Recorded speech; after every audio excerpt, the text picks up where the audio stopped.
Welcome back. So if you're just joining me, I thought it would be fun to do a reading of Channel Awesome's feature in this old issue of Entrepreneur magazine. So in case you don't know, I mentioned this at the tail end of my last video.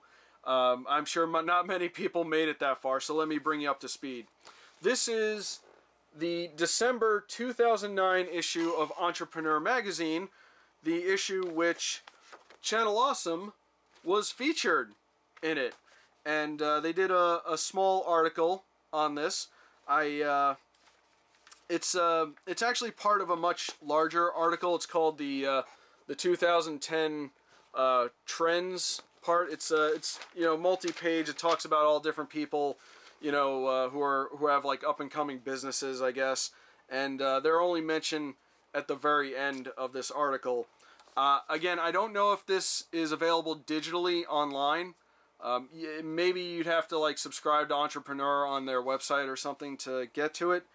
But I did take pictures of this article, or rather, I took pictures of just the pages which Channel Awesome was mentioned, and I will put those up on Twitter for people to read for themselves.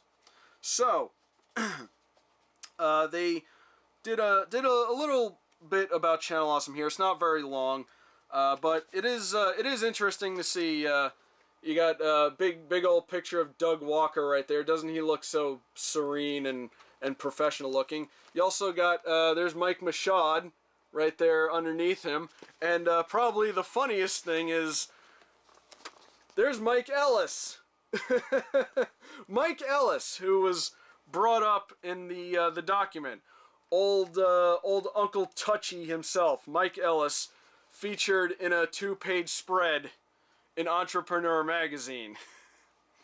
Man, oh man! I wonder if Entrepreneur knows that they posted a picture of a sexual predator in their magazine. What is also really funny about this is I gotta move in close so you can see that right there. They actually mislabeled him. They actually mislabeled him as Mike Michaud, and then down on Mike Michaud's picture, they actually have him as Mike Ellis. I hope you can see it right there. If you couldn't see it, you can check the pictures on my Twitter. I thought that was kind of funny. I wonder if Michaud was upset about that they mislabeled him in a very prestigious magazine like Entrepreneur.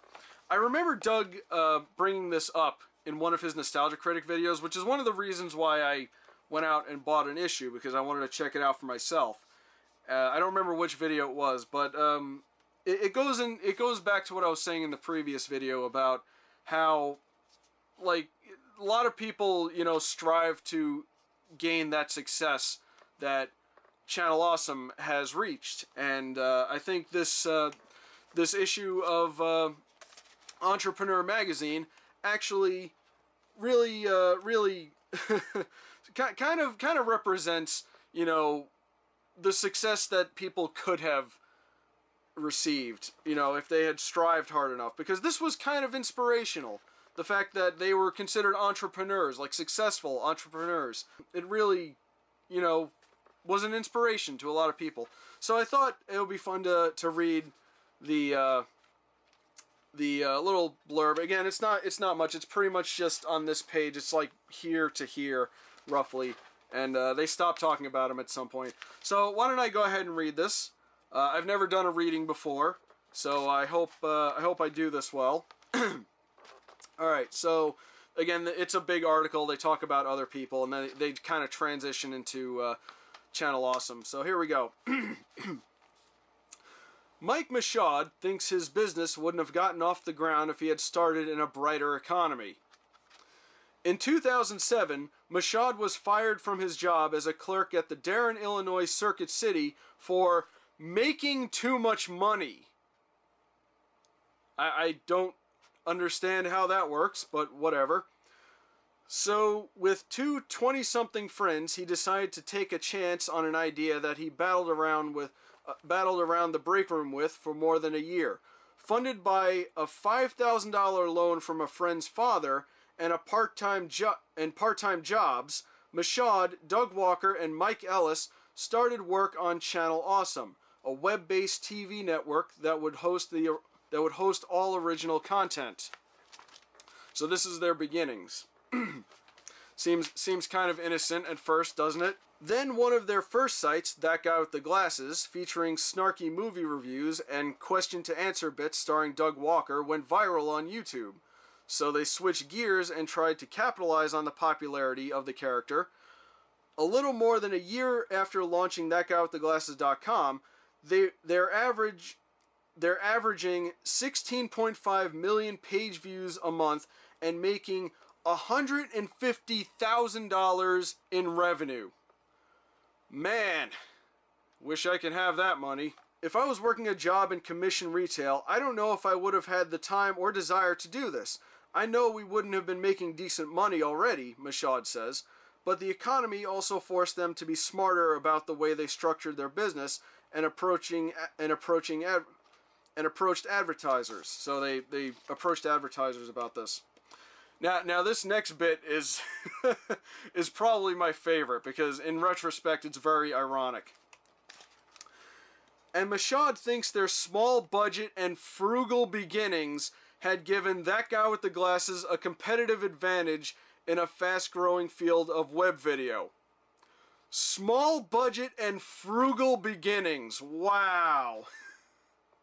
I guess some things never change. Continuing on. Oh wait, it gets even better. Hold on. We've been cheap all the way through, even today apparently, he says, and we'll be coming through as the economy picks up. Oh my god. Oh, that, you know what, I'm just going to keep going. There's not much more in here. They're slowly diversifying their website too, and circling back to the idea of a web-based TV channel. Already, they've launched a show dedicated to video games and bar reviews. That's that Bar Fiesta thing that they did. That I vaguely remember hearing them mention that once, and I don't really know what it was supposed to do, but it didn't go anywhere. And they're preparing sports and sketch comedy shows. I guess that never really happened. In the total, they plan to host 300 original content series. In total, they plan to host 300 original content series. What, from just Doug?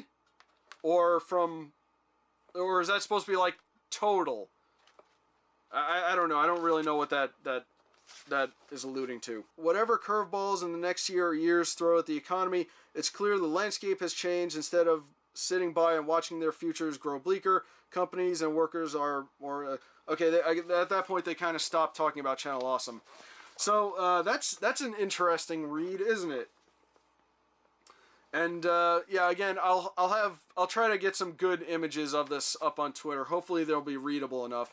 But I do find it interesting, especially considering I went out to buy this issue specifically because, you know, I thought it was very interesting, and I liked the fact that, you know, a small-time internet producer can reach such success over the years. And you know, it's quite an inspiring story, isn't it?